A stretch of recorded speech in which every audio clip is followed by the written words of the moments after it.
Baik, kepada Bapak Ibu yang masih di luar ruangan, mohon untuk segera masuk karena sesi kedua akan segera kita mulai. Ya.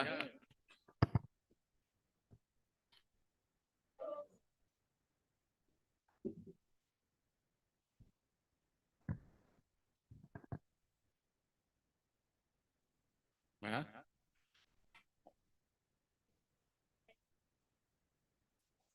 Ya. Ya. Enggak apa-apa. Langsung saya tanya gitu aja ya. Ya. Dulu kan gitu. Saya nggak ngantuk. Kalau ngantuk sama-sama tidur. Tidur sama-sama itu jangan diartikan negatif loh. Ya, tidur sama-sama itu nggak apa-apa. Kalau nggak tidur sama-sama itu yang berbahaya. Tidur bareng nggak apa-apa, asal tidur sama-sama tidur. Kalau nggak tidur itu yang berbahaya. Iya toh? Nah itulah pikiran kita kadang-kadang aneh, ya. Non sequitur itu. Non sequitur. Yuk. Sudah langsung? Baik, saya sekalian. Ini non sequitur tadi. Tidur bareng tadi itu.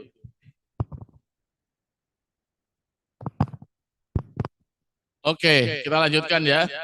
Masih fallacy. Argumentum ad misericordiam. Ini kasus nyata juga.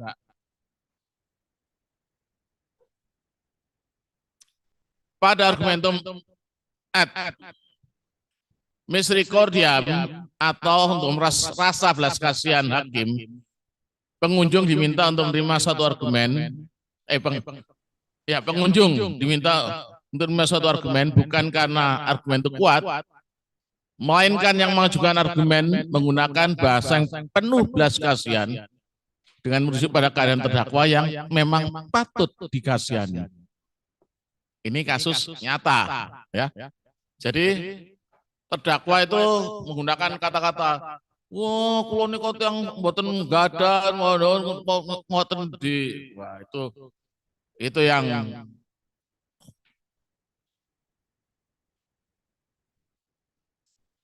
pernah dengar ini?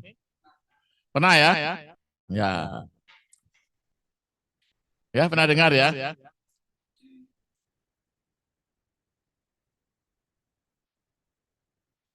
Asianiel Muaris 63 tahun. Sebenarnya ya belum terlalu tua ya. Sekarang kalau 63 2015 9 tahun masih berapa usianya? 9 tahun lalu toh? Berapa? Nah, 72. Lah masih tua saya kan? 75. Loh. 75. Apa? Lah kakeknya lah, kamu cucu saya. Eyang, panggil Eyang. Opa. Eyang.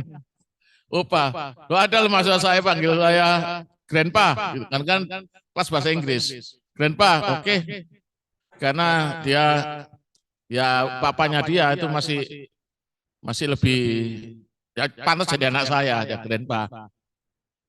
Neneknya dia, kakeknya dia masih lebih muda daripada saya. Jadi ya pantas ya grandpa. Nah, ini spiritual saya kan. Ini kejadian sungguh di Situ Bondo. Ya, histeris, menangis dan tersungkur di depan hakim, mohon majelis hakim memberikan keadilan kepadanya. Ya, ini waktu itu saya masih mengajar di Undip. Mahasiswa Undip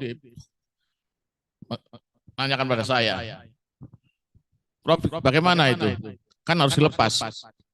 Masih, ya enggak lah. Kemudian ada hakim yang ikut S2, hakim. Gimana saudara, kan hakim yang mulia. Tuh Prof jangan ngomong, enggak lah, saudara yang mulia kan hakim. Gimana itu? Ya enggak lah Prof, itu pencurian kok. Ya sudah. Di Undip itu orang-orangnya kayak LSM. Nah, Anda kan bukan LSM kan? Bukan LSM kan? Kalau LSM lain lagi, nggak usah PKPA, teriak-teriak saja. Ada apa Anda bayar mahal-mahal? LSM itu nggak usah PKPA.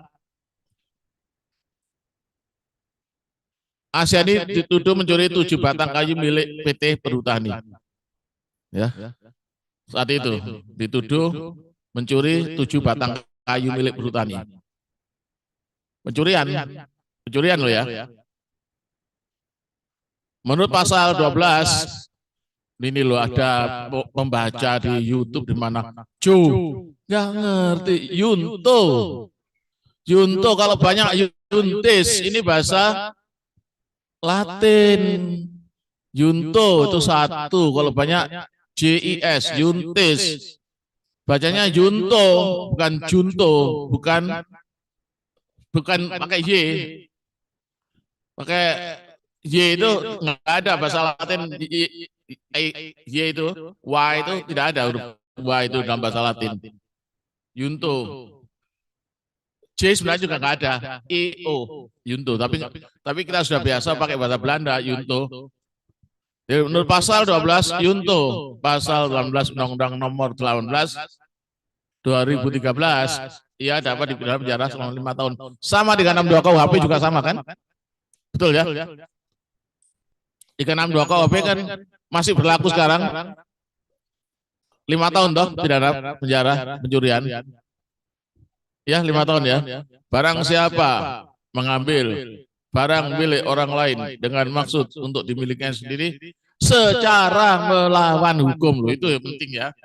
Widrech telek, secara melawan hukum dipidana karena pencurian selama-lamanya 5 tahun penjara atau denda. Nah, itu ada dong, benar ya? Ya betul. Oke. Jadi ini menurut pasal 12 Undang-Undang Undang-Undang 18 tahun 2013. Kemudian pada 23 April 2015 PN Situbondo memutuskan bahwa Asyani bersalah melakukan pencurian 7 batang kayu milik Perhutani. Benar nggak? Betul. Sudah betul. Tapi kalau dipidana 5 tahun penjara, adil nggak? Nenek sudah tua, giginya tinggal 2 loh. Nenek sudah tua, giginya tinggal 2. Itu kan burung kakak tua, ya kan? Betul ya? Nenek sudah tua, giginya tinggal 2 loh. Gitu katanya apa meledek atau membuli orang tua? Yang enggak lah, itu lagu kok. Jadi kalau 5 tahun penjara berat pengadilan. Pada 23 April 2015 PN Situbondo memutuskan bahwa Asyani bersalah melakukan pencurian 7 batang kayu milik PT Perhutani. Jadi argumentasi dari pengacaranya pada waktu itu bukan pengacara, bukan seperti Anda ya. Kalau nggak salah ya setengah LSM gitu. LBH itu kan LSM juga toh. LBH kan LSM toh. LSM itu ya dia mengarahkan LSM bahwa orang ini kasihan, sudah tidak pantas untuk dipidana, karena kan sudah usia 63 tahun dan cuma 7 dan bandingannya cuma mencuri 7 kayu, yang korupsi dipidana berapa? Kan bukan begitu. Pembelaan kan tidak begitu, argumentasi tidak boleh begitu, saudara, nggak boleh nanti yang bandingkan dengan korupsi, yang enggak lah. Pengadilan menjatuhkan pidana penjara 1 tahun dengan masa percobaan 15 bulan. Masuk nggak orang ini? Enggak. Tetap ya. Percobaan loh ya. Dengan percobaan 15 bulan. Kalau dia mencuri lagi baru masuk. Dia kan nggak masuk. Ya. Ya, pengadilan sudah cukup adil lah kalau menurut saya, memang mencuri. Tapi dia tidak perlu harus menjalani pidananya. Saat itu bukan hakim yang mengadili ini kalau nggak salah satunya adalah lulusan UNER. Ya, polisinya bulan S3 di UNER, Hadi siapa namanya? Polisi yang di sana itu. Ya, Prof gimana? Ngomong hakimnya tanya Prof. Ya, katakan saja ya dipidana, tapi jangan 5 tahun, jangan akhirnya begini putusannya. Tetap dipidana karena pencurian, loh. Tetap dipidana. Jadi kita argumentasi kita nggak bisa gara-gara orang ini orang yang tidak berdaya, sudah tua, mencuri karena terpaksa, wah itu kan nggak boleh ya pidana, tapi 5 tahun.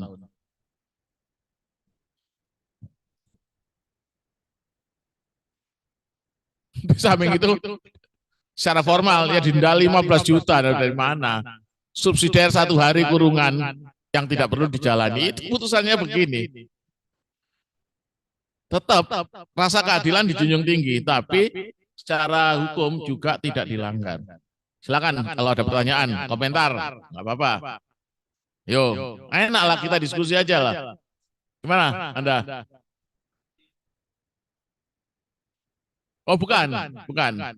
Lain, kasus lain. Hakimnya urunan itu kasus lain. Ini kasus itu enggak. Jadi bebas pulang.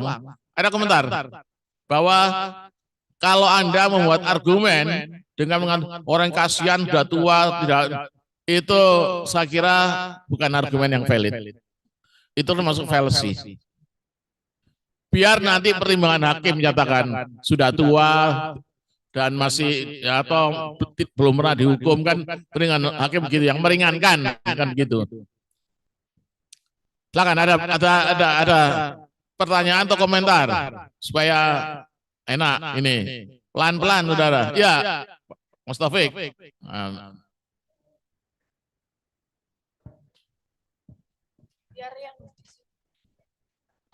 Lo yang pakai Zoom biar tahu, pakai halo-halo begini. Baik, Prof. Ini tadi kan kita juga meskipun tidak sama persis, tapi hampir sama. Ya. Jadi pertimbangan kemanusiaan tadi. Betul. Nah, itu gimana, Prof? Supaya pada saat kita sebagai lawyer itu memberikan pertimbangan-pertimbangan itu pada persidangan itu supaya tidak sejak dari awal sudah dipinggirkan itu. Yang seperti katanya Profesor tadi, karena sudah tua, karena ini. Kira-kira apa yang dimunculkan itu untuk begini, bisa memberikan pertimbangan keputusan hakim itu bisa seperti yang kita harapkan. Terima kasih, Prof. Baik. Jadi begini, justru kalau dimunculkan, Anda katakan begitu, Anda sudah mengakui bahwa ini bersalah, kan begitu. Betul ya? Kalau Anda memunculkan dalam pembelaan, Anda mengakui bahwa ini bersalah. Ini yang seyogianya kalau saya katakan, jangan dimunculkan, nanti justru Anda mengakui, justru kita membela, dia nggak bersalah kok. Nah, caranya bukan kemanusiaan yang ditonjolkan, bahwa apakah pencurian semacam ini memang ya carilah celah-celah dari undang-undang itu caranya. Tapi kalau Anda mengatakan demi kemanusiaan supaya dihukum seringan-ringannya, lah Anda mengakui berarti. Ya, ini memang this is the art of advocacy ya. Jadi suatu seni untuk pembelaan. Kita harus tahu kapan kita membela, dalam artian jangan seperti itu. Dan itu biasanya didengungkan oleh yang bersangkutan. Ya toh. Mohon Pak Hakim yang adil, saya ini sudah tua gini. Oke. Kalau Anda mengatakan ini sudah tua, tidak layak untuk dihukum, itu juga saya kira tidak masuk akal karena memang terbukti loh mencuri ya. Terbukti ya mencuri.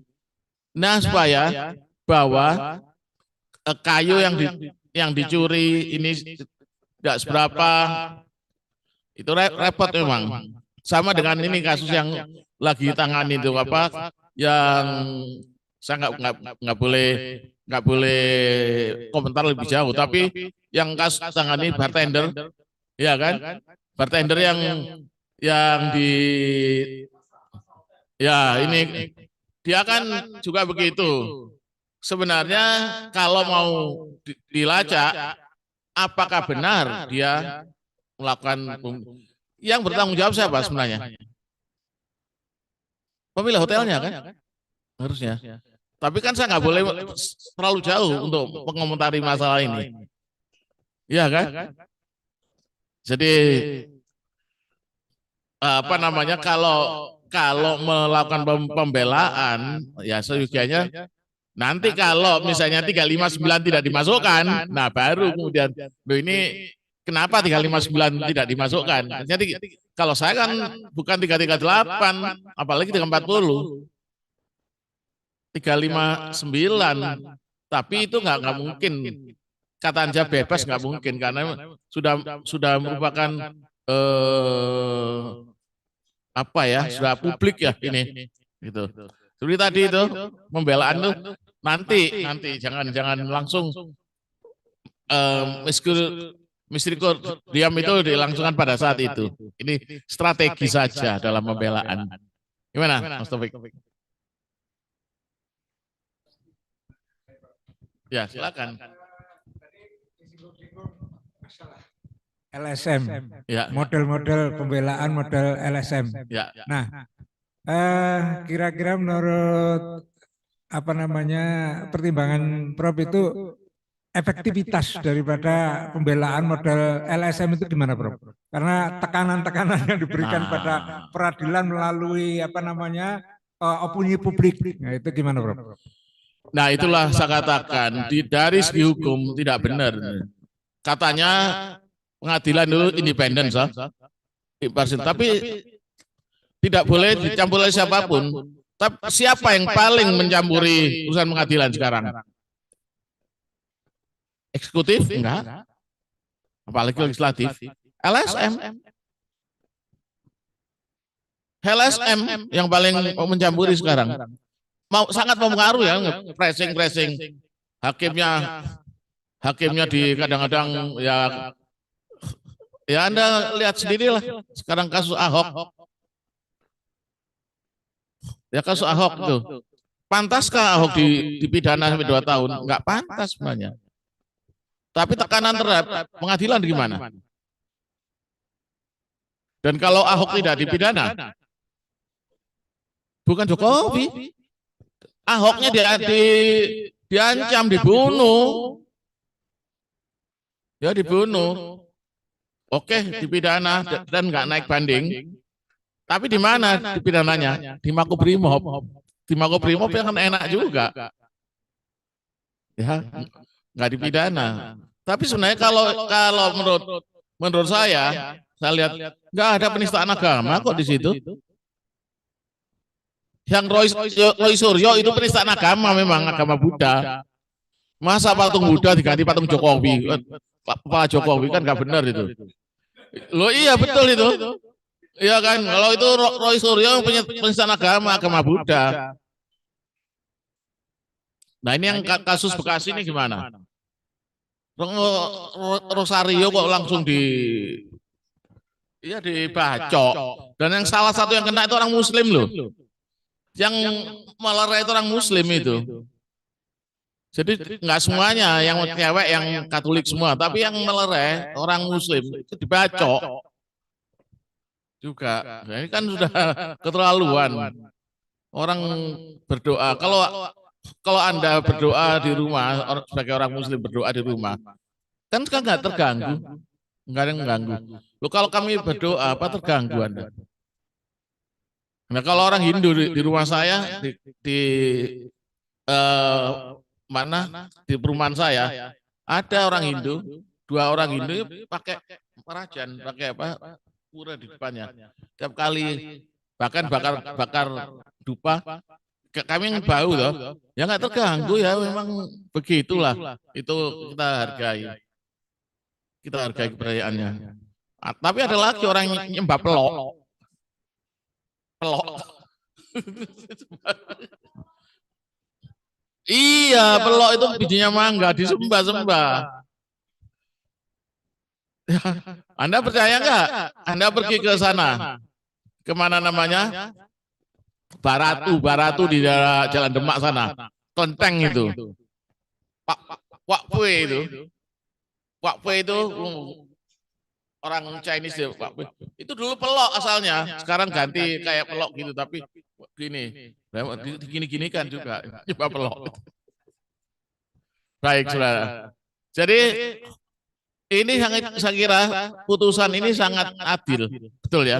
Karena yang bersangkutan tidak masuk penjara, tidak perlu menjalani, tetapi hukum tetap ditegakkan. Ini yang ya, jangan banding.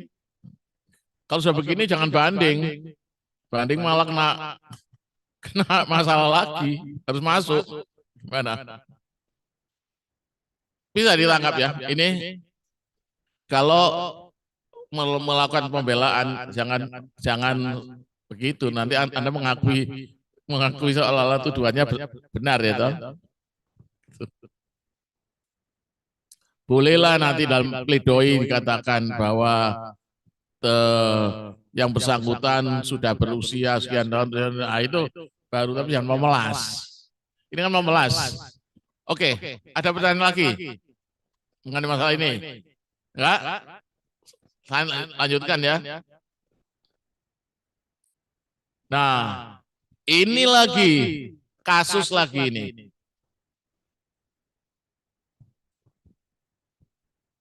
Argumentum ad populum adalah suatu argumen yang dibangun untuk mendapatkan simpati rakyat. Wah, simpati rakyat, ya. Netizen. Kasus ini, masih ingat?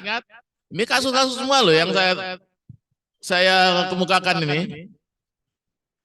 Susno Duaji, masih ingat?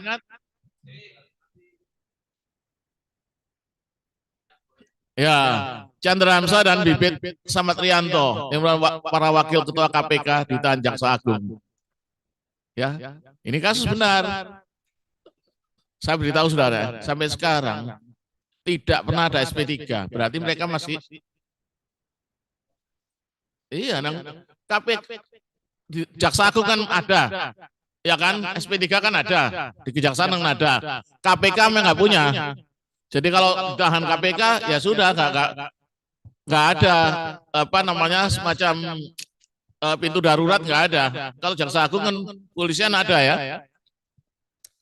Ini ditahan dan SP3-nya sampai hari ini nggak ada. Berarti kan ya masih tetap tersangka sampai saat ini. Mantan rektor kami, Profesor Fasih, itu sampai saat ini masih tersangka pembangunan rumah sakit UNER gara-gara Nasarudin. Itu kan hibah, rumah sakit UNER itu hibah. Saya sangat percaya 1.000%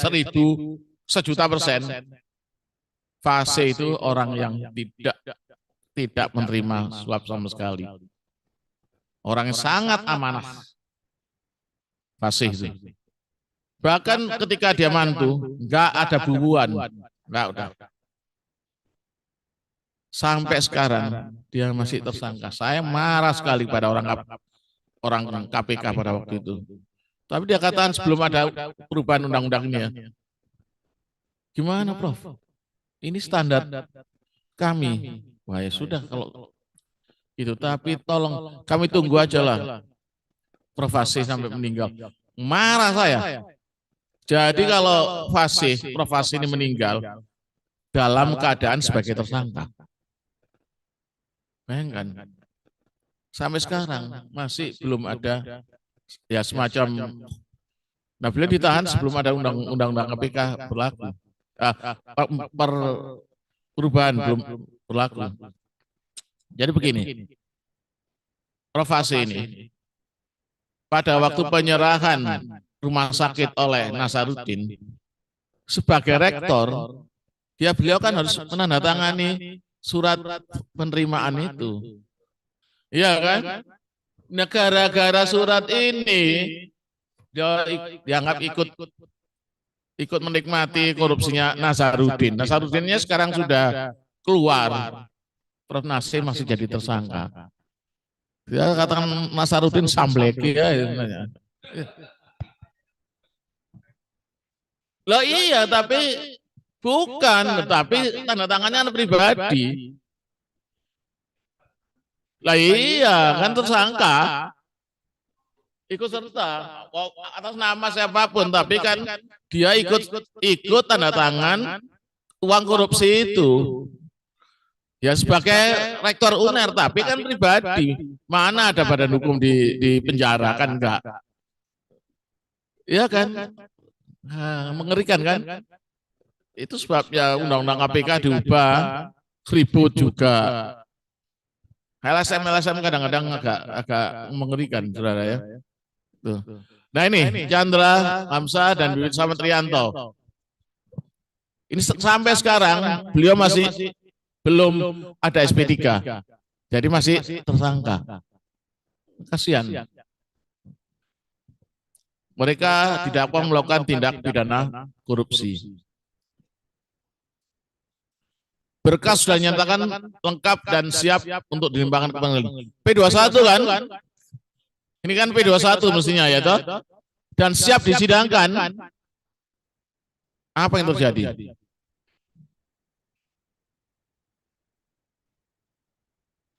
Karena masalah berargumen bahwa Chandra Hamzah dan Bibit Samatrianto merupakan korban rencana buruk kekuasaan yang dominan, yaitu satu Susno Duaji ya. Akhirnya Susno dipenjara juga kan. Lewat Facebook belum ada YouTube belum ada waktu Facebook, dan belum ada juga ini WA belum ada. Mendesak jaksa agung membebaskan mereka. Lalu apa yang terjadi? Karena desakan masyarakat dan sejuta Facebookers, Chandra Hamzah dan Bibit dibebaskan. Benar nggak ini argumentasi begini? Nggak betul, rusak kan negara ini kalau nuruti LSM itu. Sebenarnya lebih terhormat kalau dia bebaskan, dia sidangkan dan kemudian dibebaskan karena nggak terbukti. Bebas sampai sekarang, iya kan? Daripada sekarang. Nah ini benar nggak ini? Gara-gara Facebookers, sejuta Facebookers, masa hukum disamakan dengan Indonesian Idol? Loh iya kan?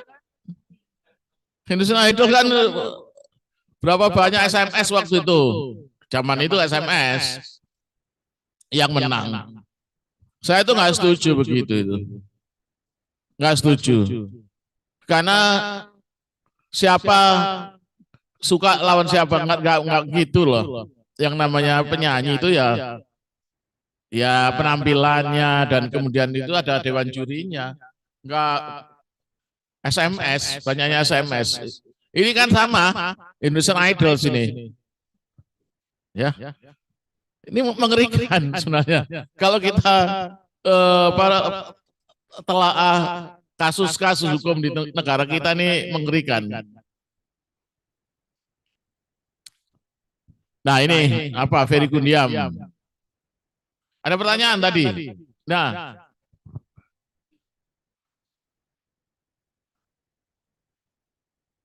yang mana?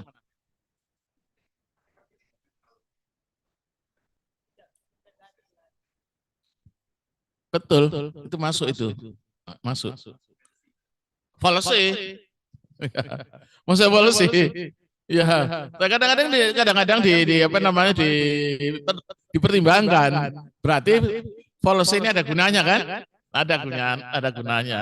Berarti Anda belajar di sini ada gunanya kan gitu ya. Ada gunanya ini.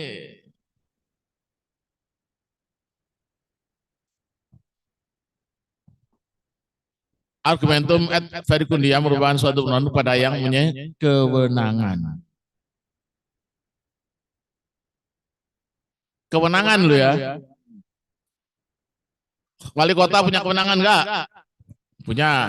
Bupati punya. Nah, seorang punya kewenangan, kata Anja,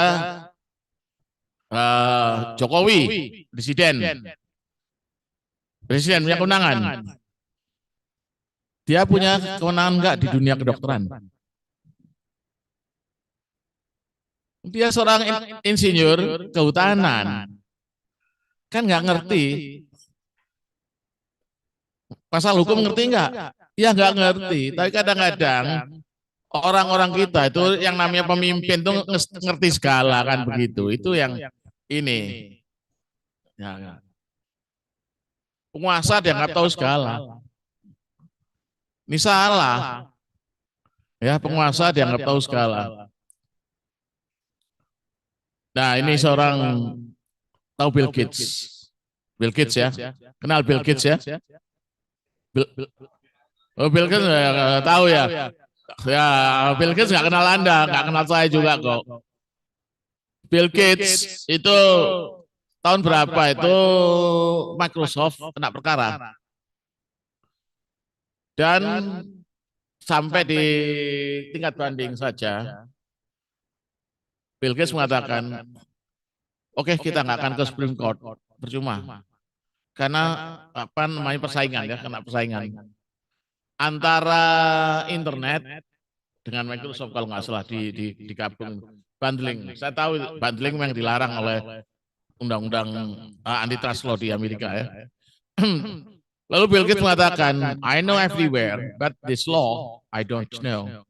Ask my lawyer. Dia tahu ya. Seorang profesor juga tidak tahu segala. Jangan pikir Peter profesor ditanya mengenai hukum perkawinan misalnya. Ya mungkin ya nggak tahu saya. Ya. Hukum perkawinan ya nggak ngerti. Hukum adat. Ya, yang tahu teman saya pernah diminta untuk ngajar hukum adat. Ya nggak ngerti saya. Kebetulan ada mahasiswa Amerika ke Indonesia, bukan mahasiswa hukum. Dia ingin belajar Indonesian Studies. Di antaranya ingin tahu hukum adat. Ke FISIP UNER. Loh, saya kan bukan orang hukum adat, tapi suruh ngajar karena bahasa Inggrisnya. Saya cari, tanya pada teman-teman hukum adat, bisa ngajar. Kalau misalnya dia tanya yang lebih detail ya saya nggak ngerti ya. Tapi saya pikir mereka nggak akan paham lebih detail karena orang FISIP ya. Ya saya katakan bahwa saya cari yang aneh-aneh. Dan ini perkawinan kalau di adat Makassar itu harus kerbau, harus apa? Oh, mas kawinnya kerbau. Oh, makin cantik orang itu kerbaunya makin banyak. Nah, senang mereka ini. Gitu itu. Tapi saya nggak ahli hukum adat. Nah, Pak penguasa dia nggak tahu segala. Nah, ini ada. Ya. Ini cerita sesungguhan ini. Seorang wali kota berlatar belakang dokter spesialis penyakit kulit diundang untuk menjadi pembicara pada suatu diskusi panel mengenai korupsi. Karena sebelum terpilih menjadi paling dia aktivis anti korupsi. Aktivis loh ya. LSM toh. Dia diundang. Bisa nggak kira-kira? Karena wali kota hebat, Pak Eri Jayadi, dia insinyur kan, suruh bicara masalah korupsi begini, ya nggak ngerti lah. Ini dokter penyakit kulit. Ini yang terjadi begini. Ada seorang dokter di Surabaya. ketika reformasi. Rupanya orang ini orangnya masih suka pada Soeharto. Dokter ini, sekarang profesor. Ya profesor lah waktu itu. Orangnya Soeharto rupanya. Dia selalu ikut reformasi, tapi memberikan ceramah begitu.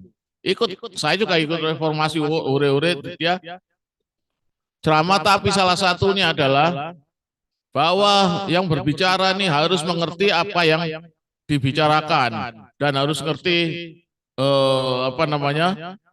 sesuai dengan profesinya. Dia bicara di Untak, dokter kulit ini bicara di Untak, masa Untak tuh. Bapak ini profesinya apa?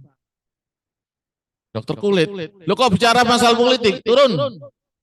Diturunkan. Kan nggak ngerti toh. Dianggap ngerti segala. Karena profesor ngerti segala. Turun. Nggak ngerti politik. Kami ini nggak butuh orang seperti Bapak. Wah, malu dia. Ternyata orangnya Soeharto.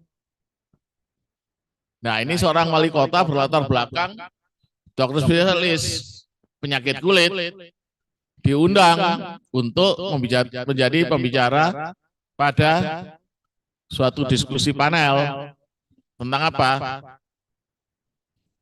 Korupsi. Ngerti nggak kira-kira? Ini Verikundiam. Argumen Verikundiam. Orang yang dijadikan saksi atau seorang ahli yang dihadirkan itu sebenarnya harus mewakili apa keilmuannya. Saya terus terang saja sangat mengecam saudara guru besar ini, Edi Zuhairi. Beliau itu seorang profesor di bidang hukum pidana. Tapi pada waktu 2019, waktu Pilpres 2019, dia menjadi saksi dari pihak Jokowi. Ngerti apa dia tentang pemilu? Nah ini. Diajukan, saat itu lawyernya Jokowi Yusril, biasanya Bambang Wijoyanto. Ya, Magdir ya, Bambang. Nah, yang sekarang Magdir ikut Ganjar malahan dengan mulia. Edi waktu di hotel dengan Taufik Rahman, kebetulan Dokter Taufik itu satu kamar dengan saya waktu di mana. Fik, ini temanmu Fik. Iya Prof. Kenapa dia bersaksi soal pemilu? Padahal beliau ahli hukum pidana, katanya. Dia dengan Taufik, Prof kok gini, oh salah Fik, beliau mengatakan itu betul, lah itu ahli bener enggak? Saya keberatan begitu itu. Nanti kalau saudara mengajukan ahli, ya, mengajukan ahli, benar-benar orang yang ahli di bidang apa? Itu. Teman saya Profesor Felix UI, dia itu kan ahli hukum bisnis. Ahli hukum bisnis. Dia dipanggil dari ahli, menjadi ahli. Kebetulan hakimnya adalah mantan mahasiswanya. Enggak enak ditanya. Saudara mengajar apa? Padahal tahu. Ya, profesornya kan. Saudara mengajar apa? Kebetulan Felix gak mengajar mata kuliah itu yang jadikan objek. Saya kira saudara tidak punya kompetensi di bidang itu. Felix kira saya. Tapi saya juga mengajar. Tidak, kesaksian saudara tidak akan kami terima. Bayangkan. Nah, nanti saudara kalau misalkan saja mengajukan ahli, hendaklah yang dapat, yang memang benar-benar ahlinya. Saya, bidang saya hukum bisnis. Tapi saya kalau bicara perkara asuransi, saya nggak ngerti. Saya mengatakan, saya tidak paham. Ini. Ya, argumentum et verecundiam. Tidak semua ahli mengerti. Apalagi dokter. Masa dokter mata bersaksi mengenai kulit, kan nggak mungkin. Ya, baik itu. Ada pertanyaan di sini, silakan. Ini biasanya menarik ini. Ya. Jadi nanti saudara kalau punya klien dan mengajukan saksi, hendaklah Anda mengingat argumentum ad verecundiam masih lama, masih 1 jam. Ignoratio, ya, Alan Key, ya dari bahasa ini aja ngerti. Ignorance, ignorance itu pengabaian, itu ignorance. Itu bahasa Latin asalnya. Jadi bahasa Inggris, banyak bahasa Latin dari bahasa Inggris. Bahasa Yunani asalnya itu Latin ke Inggris. Tua Yunani loh daripada Latin. Lu tua Yunani. Si Alexander the Great, wah itu kan hebat tuh, tahu. Pernah dengar Alexander the Great? Itu yang menyatakan sungai Indus itu kan Alexander the Great. Sindhu mestinya, jadi Indus. Bahasa Yunani. Sindhu. Jadi Indus jadi Indonesia. Indus Nesos.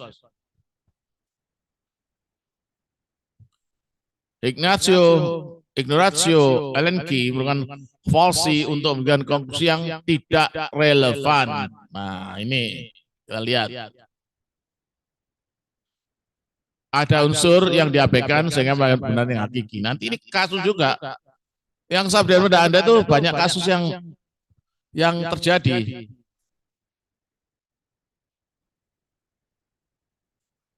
Masih ingat kasus ini?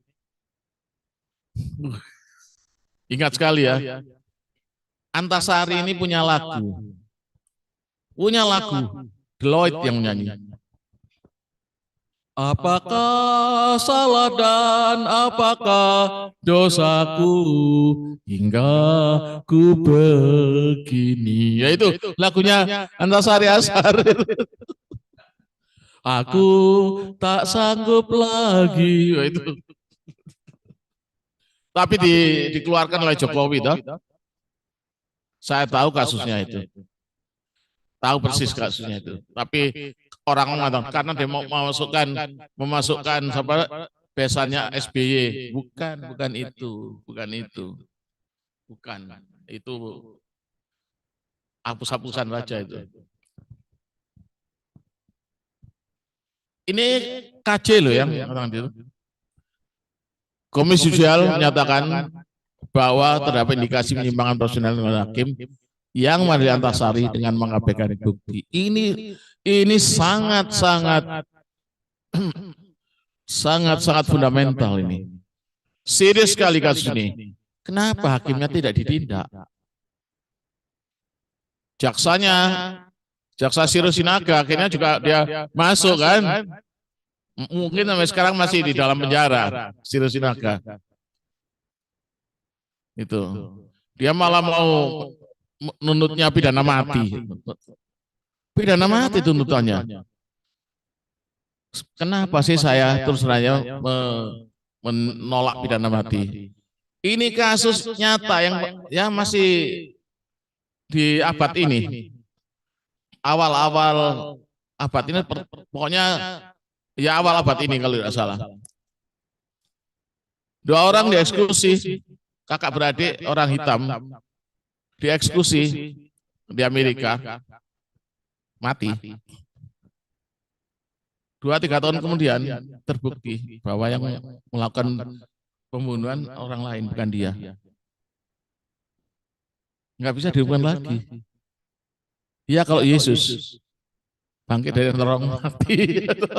Pada hari ketiga bangkit pula dia dari antara orang mati. Gitu. Nah, Soeharto karena itu Soeharto kepingin dikubur di Yerusalem. Waktu itu. Kenapa? Pada hari ketiga ya bangkit dari antara orang mati dan menguasai Indonesia lagi. Dan itu yang terakhir, yang dulu juga banyak. Orang mati nggak bisa dihidupkan lagi. Diganti apapun nggak bisa lah. Nyawa kan nggak bisa diganti ya. nyawa ganti nyawa, gigi ganti gigi, mata ganti mata. Di Manado ada lagi anjing ganti anjing. Loh, sudah nggak percaya? Di daerah Tondano itu ada orang Makassar, anak muda nabrak anjing. Waduh, tante-tante keluar. Nganaso nabrak kita pi anjing. Wih, maaf tante, gimana? Ngana mesti bayar. Berapa bayar? Hitung deh, DP Toto. Toto tuh puting susunya. Puting susunya. Satu puting berapa? 75.000. Wah, DP Toto dihitung 14 puting susunya. Tante. DP Toto 14 putingnya 14 ya 75 kali 14 itu 1 juta lebih tante. Tahu gitu kita tabrak tante saja. Tante cuma 2.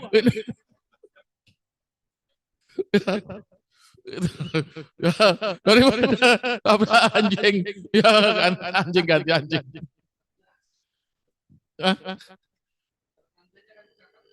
Enggak, dia lihat kan 2 saja, 520.000. Tabrak tante saja. Oke, itu kalau saya di Manado biasanya gitu-gitu orang Manado kan suka bergurau kan. Majelis Hakim telah mengabaikan apa? Keterangan ahli yang berikan dengan peluru dan revolver. Peluru ini gimana? Antara peluru dan revolvernya yang dijadikan alat bukti nggak match. Loh iya, tiap peluru itu ada jodohnya, nggak match. Ini dibuktikan oleh pengacaranya bahwa peluru dan revolver tidak match.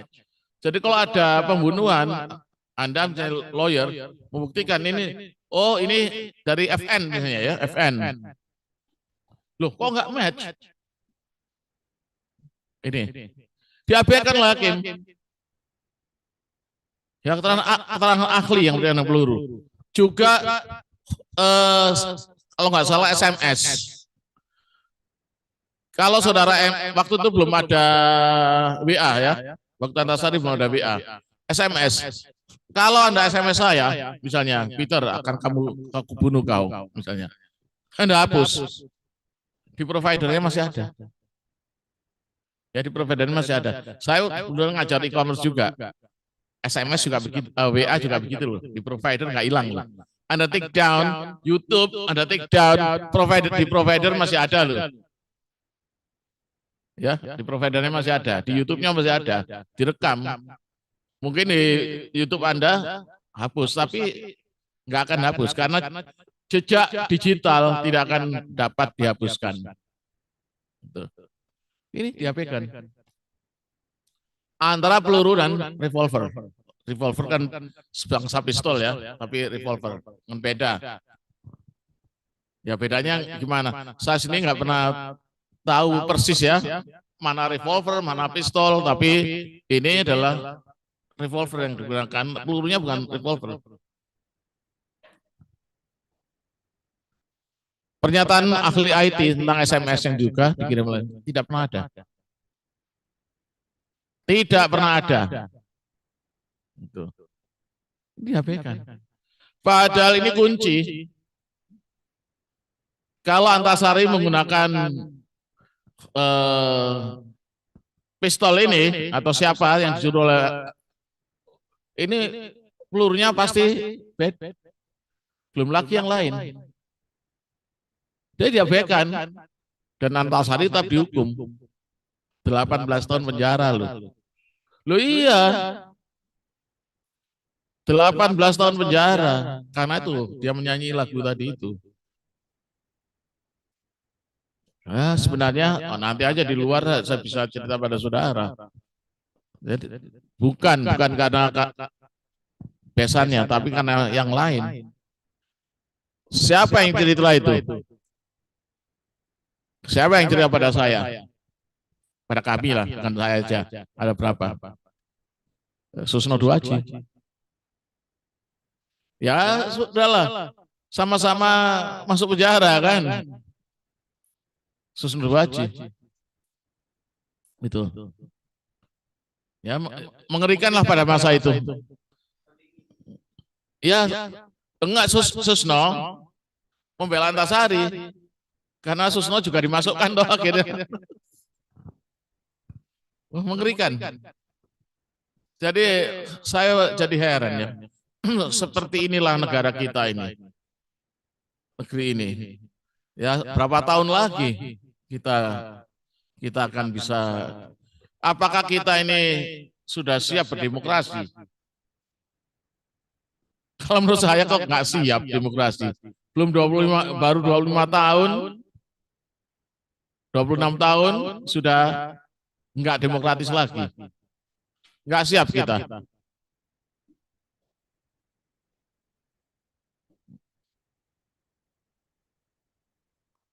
Aneka kasus sekarang. Nah ini menarik ya.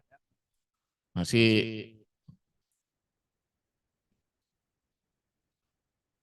ini pasang tidak layak. Ini kasus di Belanda ini. Kasus di Belanda ini. Lodewijk 39 tahun kawin dengan janda kaya dengan harta bersama. Tapi tadi ada pertanyaan enggak ini? Masalah Antasari ini. Belum ada? Oke. Nanti Lodewijk 39 tahun kawinan janda kaya 72 tahun dengan harta bersama di Belanda ini.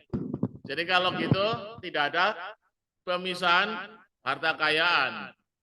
Lodewijk ini miskin, sangat miskin. Ya. Jadi jandanya Mr. Willink ini, Mrs. atau Mevrouw Willink ini kaya raya.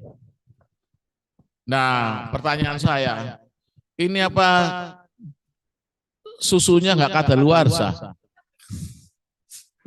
Ini, maaf ini. Ya, sorry, ini anak muda nggak apa-apa ini. Kadaluarsa ya. Ya. Nah, kalau dia mati karena kasusnya kadaluarsa nggak ada. Nah, tapi ini lain. 5 minggu kemudian ia memudahkan istrinya menenggak alkohol yang dilarang oleh dokter sehingga meninggal dunia. Jadi kawin 5 minggu, ya, kawin 5 minggu, dibiarkan lah istrinya minum alkohol padahal dilarang oleh dokter. Pembunuhan atau bukan ini? Loh, dia biarkan, memudahkan itu kan pidana kan? Larangan dokter, pembunuhan itu. Ya kalau direncanakan oke lah. Yang jelas dimudahkan. Nah, boleh ayo kita diskusi ini.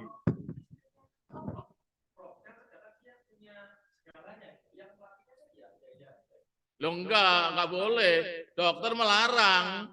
Enggak boleh. Jadi kalau Anda punya, Anda nggak mungkin punya istri sekian ya. Enggak, kalau Anda tahu bahwa dokter sudah melarang. Ya. Kecuali kalau dokter mengatakan paliatif. Wah ini paliatif ya. Kasih makan segala. Orang ini nggak akan hidup.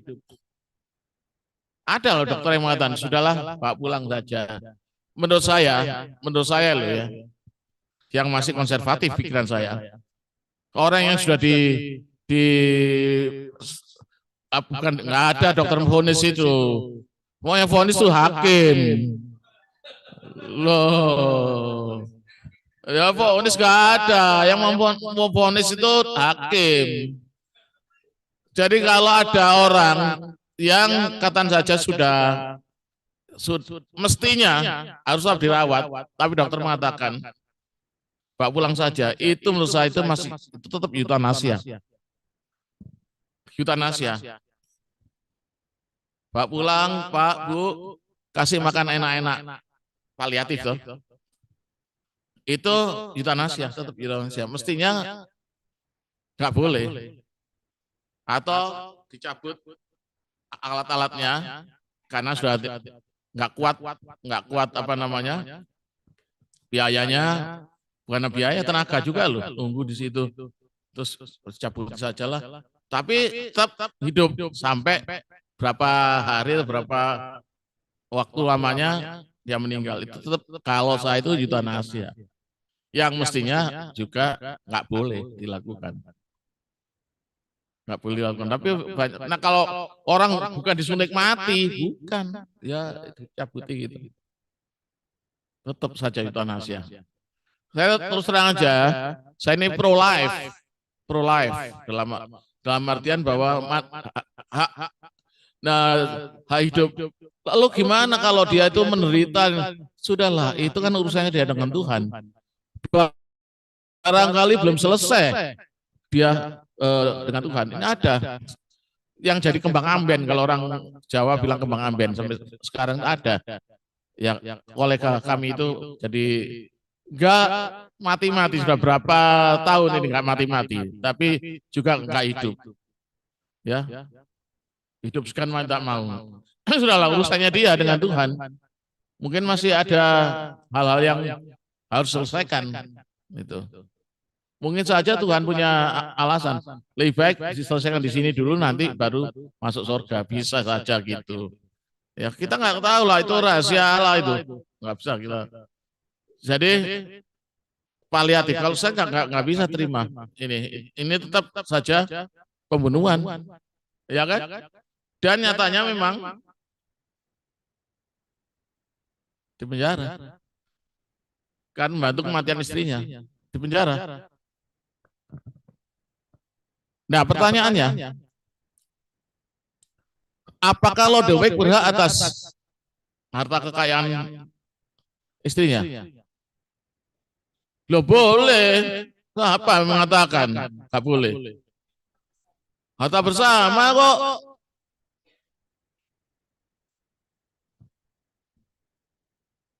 Bolehkah Lodewijk mewaris harta istrinya? Lah ya. Apa?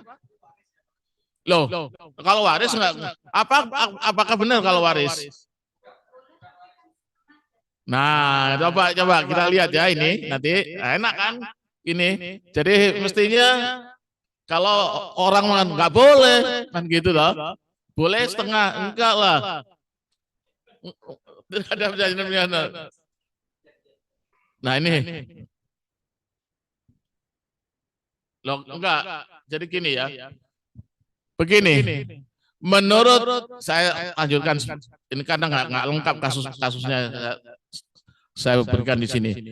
Menurut saya coba pakai WA saya aja, barangkali USB saya yang ada yang agak lengkap, boleh di sini supaya kalian ya tolong dibantu dimasukkan.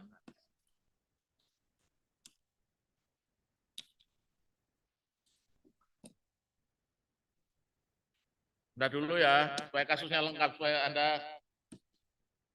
Anda punya pemahaman yang bahan kuliah ya.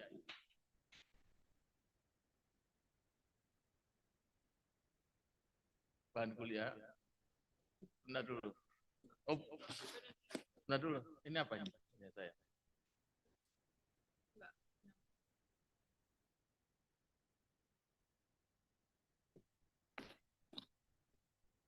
Coba. Apa isinya apa minyak saya? Loh, coba ya. Satunya. Belum masuk barangkali. Oh, dia bukan. Itu lain itu. Enggak masuk.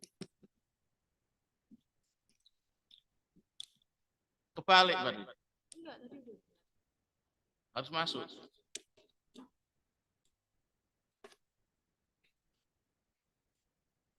Masuk. Belum masuk. Kebalik. Kebalik itu. Nah, gitu. Masuk. Ya.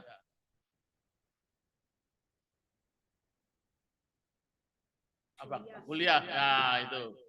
Ini kuliah ini.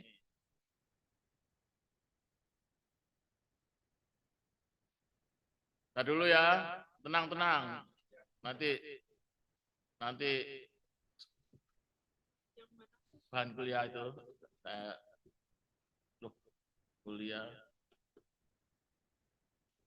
bahan kuliah.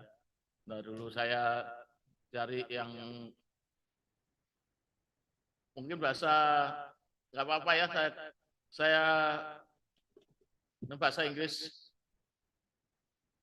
saya, tapi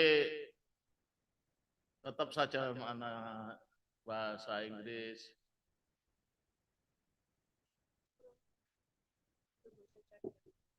Nah, dulu yang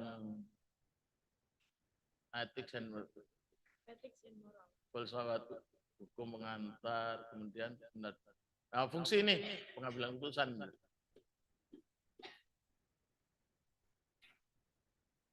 Loh, kok ini? Nah, ini pasangan yang tidak layak ya. Ya, ini unqualified. Share screen.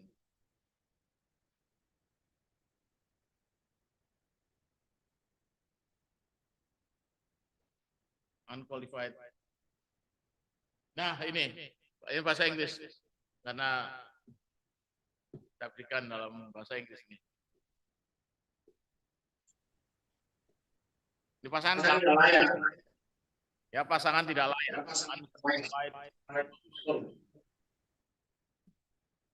Lodewijk kawin dengan Mrs. Willig. Ya. Lodewijk tahun kawin dengan Mrs. Willig. 72 tahun, janda kaya. Ya, tanpa perjanjian kawin. Oke ya. 5 minggu kemudian ia membiarkan istrinya menenggak alkohol yang oleh dokter dilarang. Oke ya, sama atau tadi. Dan istrinya meninggal dunia. Lalu Lodewijk di penjara. Nah, pertanyaan tadi kan, bolehkah Lodewijk mewarisi harta warisan, harta bersama ini? Nah, mengingat tidak ada pemisahan harta, apakah Lodewijk berhak untuk mewarisi harta dari yang mati? Ya, mari kita lihat. Nah, ini premis mayornya. Ya, premis mayornya. Ini kan tadi argumentasi hukum tuh. Jadi pasal 100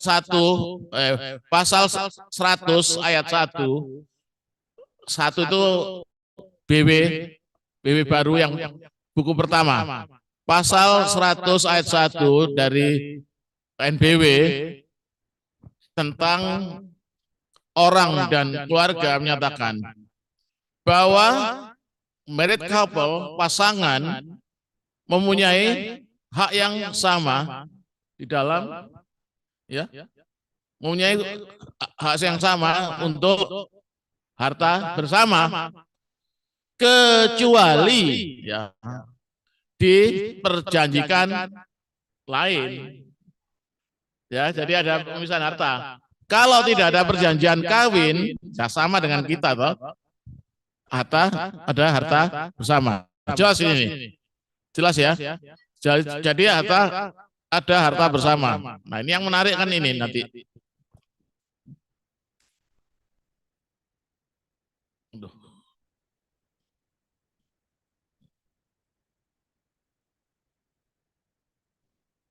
Menurut keluarga janda ini, Lodewijk tidak berhak untuk mendapatkan bagian dari harta Mrs. Willik, istrinya, karena ia telah terbukti telah melakukan pembunuhan terhadap istrinya. Oke ya, ini keluarga Nyonya Willik, keluarga istrinya, nggak setuju, karena yang terbukti Lodewijk di penjara, berarti terbukti melakukan pembunuhan. Oke, bisa ditangkap sini. Lalu, nah ini lawyernya Anda lah nanti. Lawyer dari Mrs. Willik itu mengatakan, oh bukan, lawyernya Mrs. Willik, bukan lawyer bukan Anda. Lawyernya si janda ini tidak dapat membuktikan bahwa pasal 100 dari NBW ini tidak berlaku. Artinya Lodewijk tetap berhak untuk mendapatkan bagian. Jelas sampai di sini. Ya, sampai di sini bisa ditangkap ya. Jadi lawyer dari Mrs. Willik tidak dapat membuktikan bahwa pasal 100 ayat 1 ini tidak berlaku bagi Lodewijk. Jadi dengan kata lain bahwa Lodewijk tetap berhak untuk mendapatkan harta itu. Oke, bisa ditangkap. Lanjutkan. Nah, itu sebabnya Anda ini, lawyernya Lodewijk, bersikeras, insisted bahwa kliennya itu berhak atas harta bersama. Ya, harta bersama berarti diambil semua kan? Enggak, kan dia punya anak. Ya, dibagi dua dulu. Bagi dua dulu, yang separuh diwaris anak-anaknya, dan separuh dan dia sendiri. Iya toh? Dan dia sendiri. Jadi dia sendiri dapat separuh plus sebagian sepersekian itu dari anaknya. Ya. Oke ya, kita lanjutkan ya. Nah, tapi pada tanggal 7 Desember tahun 1990 yang namanya Hoogeraad, Mahkamah Agung Belanda menyatakan Lodewijk tidak punya hak atas harta benda istrinya ini. Loh. Nah, kenapa? BW kan menyatakan dia berhak, tidak ada yang kawin. Ini yang menarik, saudara ya. Saya katakan, apakah hakim kita berani seperti ini? Bahwa dasar itu bukanlah perundang-undangan, tetapi kelayakan, ekite, ke moral.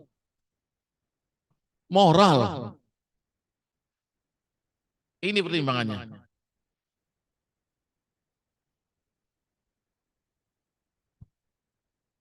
Kalau Lodewijk itu tidak berhak, dia bertentangan dengan undang-undang. Iya toh? Kalau Lodewijk berhak, justru dia bertentangan dengan etika, dengan kepantasan, kelayakan. Mana yang dipilih oleh hakim? Dia pilih etika. Dia pilih etika. Ini yang saya katakan. Hakim Belanda yang mestinya legalistis formal masih menghargai etika daripada hakim-hakim kita dalam sengketa Pilpres kemarin. Bagus kan? Ini menarik kan? Menarik. Anda kalau di Belanda bisa bikin begini. Di sini sulit sekali.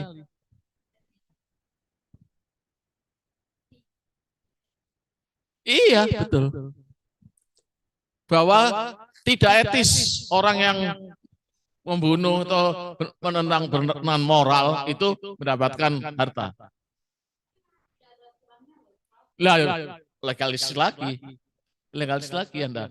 Tapi ini kan berani untuk menerobos yang namanya hukum progresif ya macam ini sebenarnya. Bukan yang diajarkan Satya Praharjo. Ya macam ini mestinya.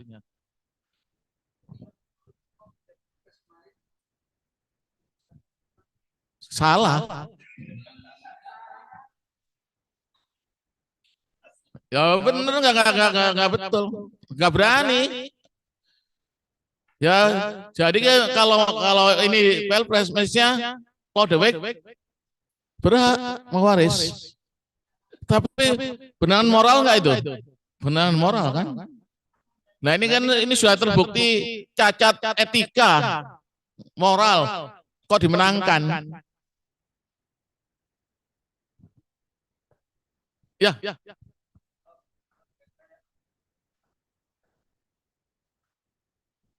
Loh betul itu. Benar. Keinstruction school itu Anselm von Feuerbach kan itu. Nulum delictum nulla puna sine praevia lege punal. Itu betul itu. Karena jangan sampai orang dihukum karena apa namanya? Diskresi, karena itu betul itu. Lebih baik melepaskan 1000 orang bersalah daripada menghukum 1 orang tidak bersalah. Itu.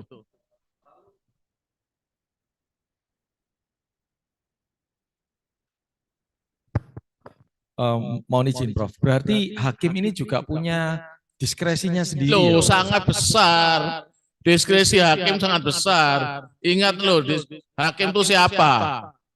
Yang Wakil mulia. Tuhan di dunia. Wakil Tuhan di dunia itu hakim. Iya kan?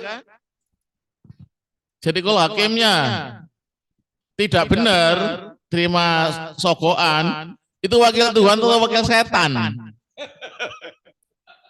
Loh iya toh? Mamon, setan toh? Mamon. Ya.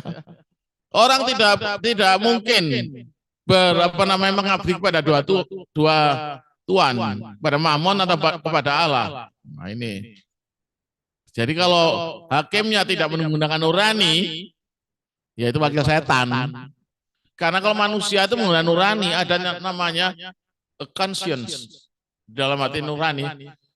Nurani yang paling dalam itu conscience. Orang Arab mengatakan insan kamil.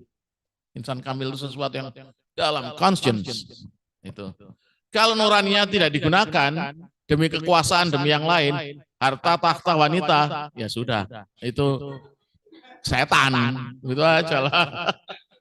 Lo ya kan 3 kata toh, harta tahta wanita, itu. Lo betul memang. Ini bukan saya kok, ini orang Jawa ngomong gitu. Ya. Saya bukan policy, salah. Pokoknya kalau nggak membela nurani, Mamon, jelas. Mamon itu apa? Ya setan. Gak ada lah. Kalau nggak hamba Tuhan ya hamba setan, kan gitu aja, nggak ada yang hamba ketiga. Ya nggak setan. Tapi kalau Anda tahu nggak, orang yang dibenci Tuhan dan sekaligus dibenci setan. Biasanya orang yang dibenci setan itu orang taat pada Tuhan. Tapi orang yang sangat taat pada setan dibenci oleh Tuhan. Ini dibenci setan dan sekaligus dibenci Tuhan. Memperkosa anak setan. Ya memperkosa anak setan, memperkosa istri setan. Ya, setan ngamuk, Tuhan yang ngamuk. Ya, enggak ada ya, setan. Jadi sekali lagi, Di sini saya tunjukkan pada saudara ya, bahwa hakim Belanda yang mestinya legalistis formal berani untuk menyatakan demikian. Ini moral. Demi moral diabaikanlah yang namanya aturan itu. For the sake of morality dan kemanusiaan, iya kan? Jelas ya di sini. Moral mengatasi aturan. Oke. Udah jelas ini? Nah, yang lain lagi, Bu. Oh enggak ini. Tapi kalau ini dijadikan ya enggak masalah. Tapi coba kembali yang tadi dulu. Supaya ya, itu yang ini aja lah supaya logikanya juga kena kok ini logika. SIM card case ini di Belanda juga kalau nggak salah ini. Oh ya di Belanda. Seorang manajer teknik bekas ya mantan manajer teknik yang dipecat oleh bosnya di Den Haag tapi ini bukan policy ini ya, bukan policy. Diadili karena pencurian ya, 362 KUHP. Dalam prosesnya ia terbukti bahwa ketika ia membersihkan barang-barangnya, barang pribadinya di tempat pekerjaannya, ia menemukan 2 SIM cards, ya, 2 SIM cards. Yang pertama tidak dapat digunakan. Yang kedua dia masukkan ke cellphone-nya dan ia menggunakannya. Ya. SIM card loh ya, SIM card. Akan tapi ia memahami, ia paham, ia tahu, dia sadar bahwa dia tidak mendapat izin dari siapapun untuk menggunakan SIM card itu ya. Langsung dimasukkan saja ke HP-nya. Oke. Oke ya, saya lanjutkan. Lalu datanglah bill tagihan dari Vodafone untuk SIM card untuk nomor itu sejumlah, wah ini banyak loh, 2.549,7 sen euro untuk chatting, untuk kontak-kontakan, dan 100 euro 24 sen untuk SMS. Loh siapa yang punya ini? Kan bukan dia. Jadi bill tagihan itu dialamatkan pada bos daripada tersangka, tertuduh, terdakwa sudah ini. Kalau tersangka, kalau saya menggunakan bahasa Inggris suspect. Kalau ini sudah terdakwa, accused. Nah, saudara masih ingat kasus pencurian aliran listrik 23 Mei 1921? Bayangkan, saudara, 1921 berapa tahun itu masih digunakan oleh Mahkamah Agung Belanda. Ya. 31 Januari 2012, Mahkamah Agung Belanda menganggap bahwa kredit itu apa? Kredit itu pulsa. Nah ini loh, ini mungkin pulsa itu kredit, jangan lalu kredit itu utang, bukan. Kredit itu pulsa di sini. Ya. Pulsa untuk cellphone dan SMS adalah barang dalam kerangka pikir 362 KUHP kita atau 310 Penal Code. Ini argumentasinya, ya kan? Karena barang pasal 310 KUHP Belanda atau 362 KUHP, barang siapa mengambil barang milik orang lain dengan maksud untuk dimilikinya sendiri secara melawan hukum, dipidana karena pencurian selama-lamanya 5 tahun penjara. 310 mirip, tapi nggak tahu berapa pidananya ya. Ini premis mayor, oke ya. Nah, premis minornya apa? Orang ini menggunakan SIM card. Nah, pertanyaannya, apakah SIM card sama dengan barang? Ya kan? Sekali lagi, rule-nya adalah barang siapa mengambil barang milik orang lain dengan maksud untuk dimilikinya sendiri secara melawan hukum, dipidana penjara selama-lamanya sekian tahun. Ya toh? Pencurian. Ya, premis mayor. 310 sama. Hanya penjaranya berapa nggak tahu. Pencurian. Diefstal, kalau di Belanda namanya diefstal, ya pencurian diefstal. Karena tadi tanya, apakah saya berbahasa Belanda? Loh iyalah, bahasa saya yang pertama itu bahasa Belanda kok sebelum bahasa Indonesia. Ya, bahasa Indonesia itu bahasa saya ketiga. Pertama bahasa Belanda, yang kedua bahasa Jawa, Surabayaan, yang ketiga baru ke sekolah rakyat, sekolah dasar bahasa Indonesia, keempat bahasa Inggris, kelima bahasa Jerman. Di SMA kan ada apa bahasa Jerman?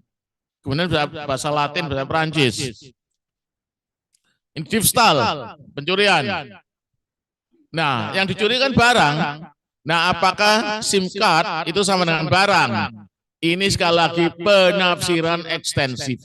Apakah hakim kita itu mampu melakukan penafsiran ekstensif? Seyogianya ya. Di dalam hukum pidana masih dibolehkan penafsiran ekstensif. Yang tidak dibolehkan adalah analogi. Analogi tidak dibolehkan. Ya. Kalau penafsiran ekstensif masih dibolehkan. Nah, oke ya. Jadi di sini hakim ini membuat penafsiran ekstensif dalam argumentasinya bahwa yang namanya SIM card atau apa chips itu adalah barang. Kan dapat dinilai kan? Iya kan? Barang kan dapat dinilai. Pasal 499 itu barang BW. Ya kan? Masih ingat ya pasal 503 itu barang bertubuh tidak bertubuh. Nggak suka saya terjemahan bertubuh tidak bertubuh itu. Kalau barang nggak bertubuh itu setan. Betul ya? Baik, kembali ke yang tadi kalau bisa. Tinggal sebentar. Atau mungkin ada pertanyaan mengenai masalah ini? Enggak ada. Nah, ya. Silakan.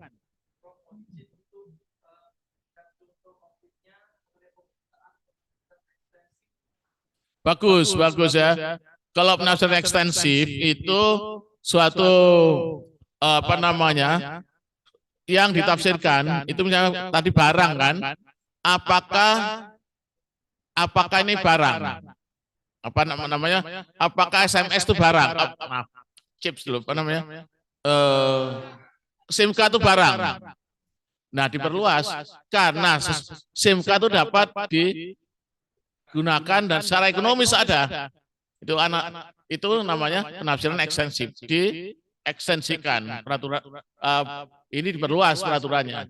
Tetapi kalau analogi itu beda. Kalau penafsiran ekstensif ini ada ketentuan barang. Ini terluas. Kalau analogi itu begini. Ini ada ketentuan. Ada peristiwa, ada ketentuannya. Ya. Ada peristiwa, ada ketentuannya. Ini ada peristiwa yang mirip, tidak ada ketentuannya. Ketentuan sini terapkan di sini. Ambil contoh yang ini bukan pidana ya, di dalam hukum perdata. Hukum perdata. Kita tahu yang namanya maklar. Pasal 62 KUHD, coba Anda periksa itu. Pasal 62 KUHD ya, coba rame-rame diperiksa. Lewat apa? Tanya, dilihat di Google. Ketemu enggak? Ayo yang ketemu silakan dibaca. Makelar adalah dulu. Lo enggak makelar adalah, ayo, makelar adalah pedagang perantara atau presiden. Lah ya, makelar adalah oleh presiden ya, yang angkat ya, nggak main-main loh. Nah nanti lanjutannya sebelum melakukan harus bersumpah di Radvan Justisi, ya betul ya. Jadi makelar itu adalah pedagang perantara diangkat oleh siapa? Dari Jokowi yang angkat ya. Makelar loh. Enggak sembarang makelar itu sesuatu jabatan yang sangat presisius. Gak mungkin makelar mobil Pak Jokowi ngangkati, enggak lah. Ya makelar. Oke ya. Broker beda. Broker tidak diatur di KUHD. Sama-sama pedagang perantara. Tapi broker kan diangkat oleh employer-nya ya di sana. Broker. Kita tidak kenal istilah broker. Yang kita kenal maklar. Brokerage. Itu nggak kenal kita. Maklar day. Bahwa kita kenal maklar, pasal 62 KUHD. Broker tidak diatur di KUHD. Tapi sama nggak pekerjaannya? Sama. Nah, maklar dapat komisi, provisi istilahnya. Maklar provisi istilahnya, coba dilihat provisi. Nah sekarang ketentuan broker di sini, broker bisa nggak ketentuan maklar terhadap broker? Menurut saya bisa. Ini analogi namanya. Perdata boleh, tapi kalau pidana nggak boleh karena pidana itu adalah kena asas nullum delictum. Harus ada aturan undang-undang, bukan hukum loh ya. Nullum delictum nulla puna sine previa lege punali, bukan iure.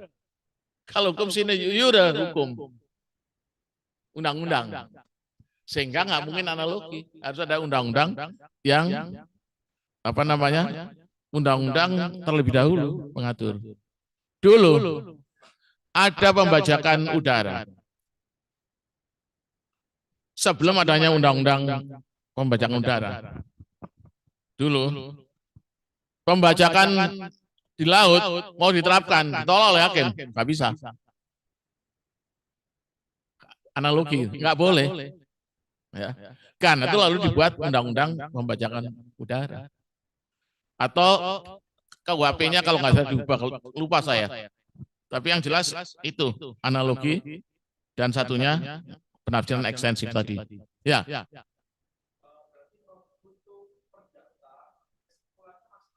Lo boleh. Analogi itu salah satu adalah rex binding.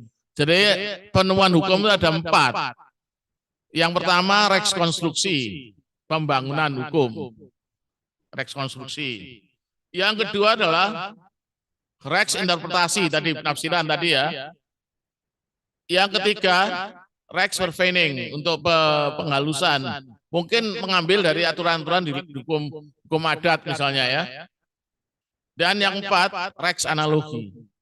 Rex analogi tidak boleh digunakan untuk pidana. Kalau perdata boleh. Oke? Jelas ya? Jelas ya? Analogi dan itu. Ingat loh, makelar itu bukan predikat buruk loh ya. Jangan lalu, oh itu maklar kasus, ngawur saja. Ada lagi Markus, namanya Markus lah, kasihan itu orang itu. Maklar kasus. Orang awam, jangan seperti orang awam, Anda sarjana hukum. Nah sekarang pertanyaan saya, perkawinan atau pernikahan? Perkawinan, Undang-Undang 1 tahun 74, perkawinan. Jadi di mana-mana itu istilahnya itu memang perkawinan kalau kita terjemahkan. Bahasa Belanda huwelijk, perkawinan, bukan trouwen. Di Amerika marriage, marital law, bukan wedlock. Nah ini loh beda ya. Jadi matrimoni, apa namanya, marriage bukan matrimoni. Matrimoni itu pernikahan.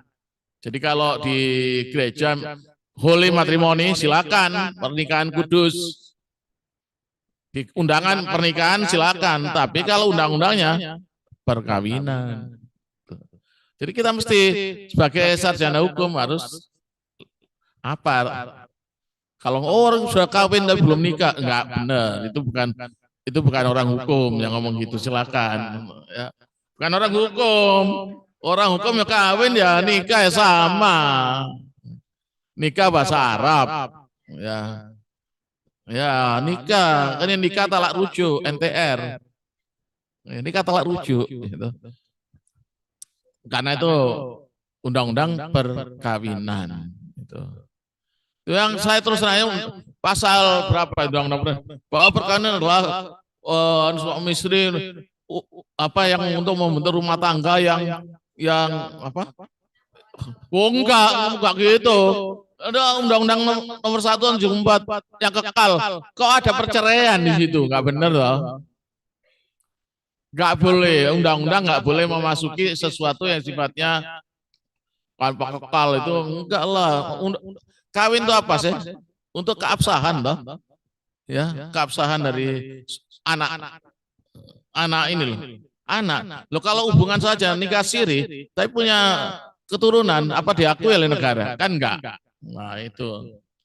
Itu tapi secara agama enggak usah, menurut saya enggak usah diatur-atur lah dalam undang-undang itu. Agamanya itu. Cukup perkawinan itu setelah secara agama selesai daftarkan gitu aja lah. Nah lalu gimana kalau mereka nggak punya agama? Ya daftarkan aja, ngomong aja nggak punya agama. Nah perkawinannya apa? Lalu pendaftaran kok. Perkawinan itu pada dasarnya kan pendaftaran, iya kan? Pencatatan toh, supaya anak turunnya itu punya dulu sebelum tahun saya waktu kawin 83 itu ikatan sipil dulu, baru kemudian pemberkatan besoknya. Gitu. Jadi kalau akta saya 22 Juli 93, tapi kemudian rame-rame dan di mana namanya di gereja 23 Juli. Dulu begitu. Kenapa sekarang itu kok harus lah nggak beragama gimana? Nggak boleh. Nggak boleh kawin. Apa? Lah ya, orang nggak beragama kan 6 agamanya. Dulu kok ngucu aja nggak boleh kok dulu. Lah ya, itu kan hak asasi manusia. Kawin itu kan hak asasi manusia. Nggak boleh lah dihambat-hambat begitu itu. Ini saya terus terang aja apa namanya pro hak asasi manusia memang Pak itu. Meskipun konservatif pandangan saya. Apa dengan LGBT itu harus ditolak? Yang enggak lah, silakan. Silakan mau kumpul kebu, kumpul jaran, kumpul sapi. Mau homoseksual silakan. Cuma jangan dilegalkan. Jangan dilegalkan. Kawin laki-laki dan kawin laki-laki disahkan. Gimana pendung-pendungan disahkan itu? Laki-laki dan laki-laki kawin pendung-pendungan, saudara ya. Anggar. Masa gitu disahkan? Bertentangan dengan hukum alam. Tuhan itu menciptakan Allah menciptakan manusia. Itu Adam and Eve, bukan Adam and Steve. Ya, jadi nggak boleh pendung-pendungan disahkan itu nggak benar. Baik saudara sekalian, saya kira cukup sekian ya. 1 menit lagi. Nah, 1 menit silakan.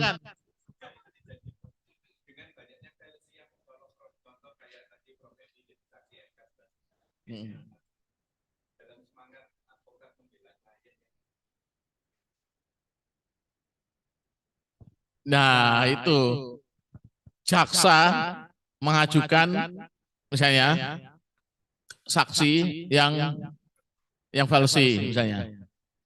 Anda tahu nggak Bambang Wijoyanto waktu itu meninggalkan ruangan Ya toh?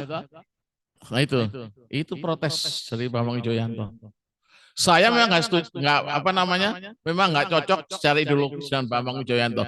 Tapi dari segitu, saya salut dengan Bambang Wijoyanto. Ngikuti toh? Bagus itu.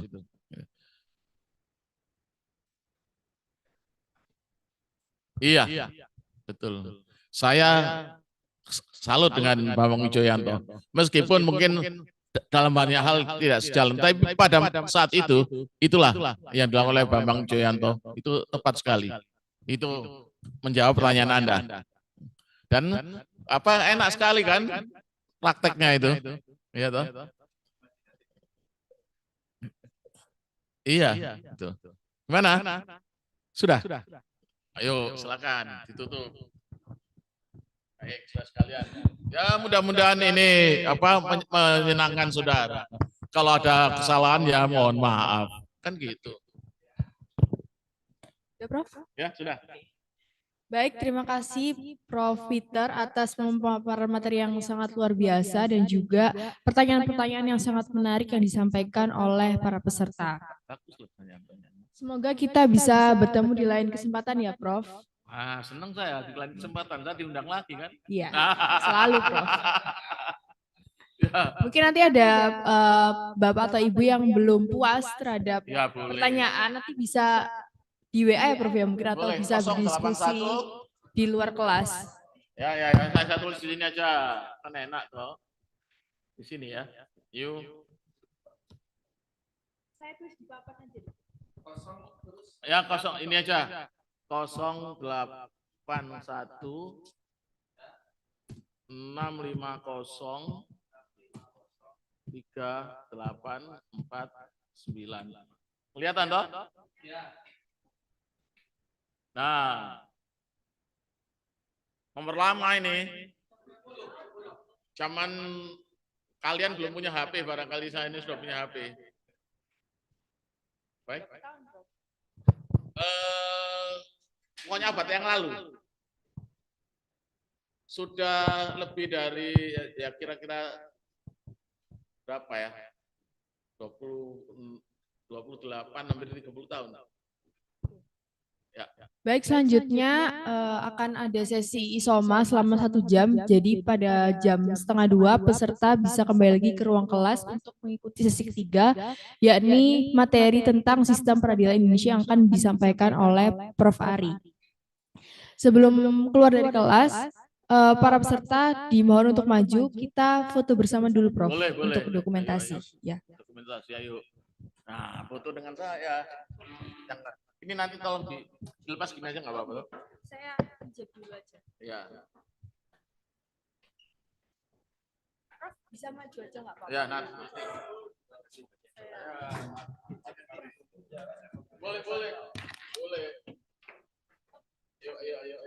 Ayo. Gimana di sini kita? Atau sampai di tengah? Di tengah aja, Prof. Oke, enak.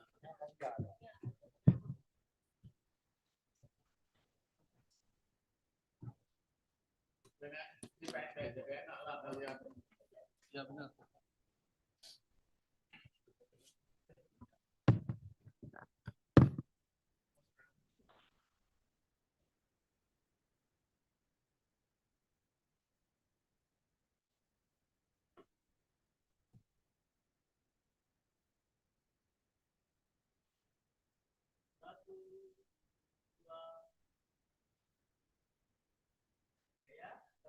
Excellent with morality.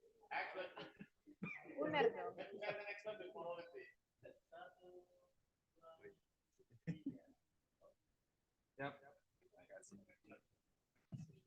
Ayo. Betul. Iya, betul.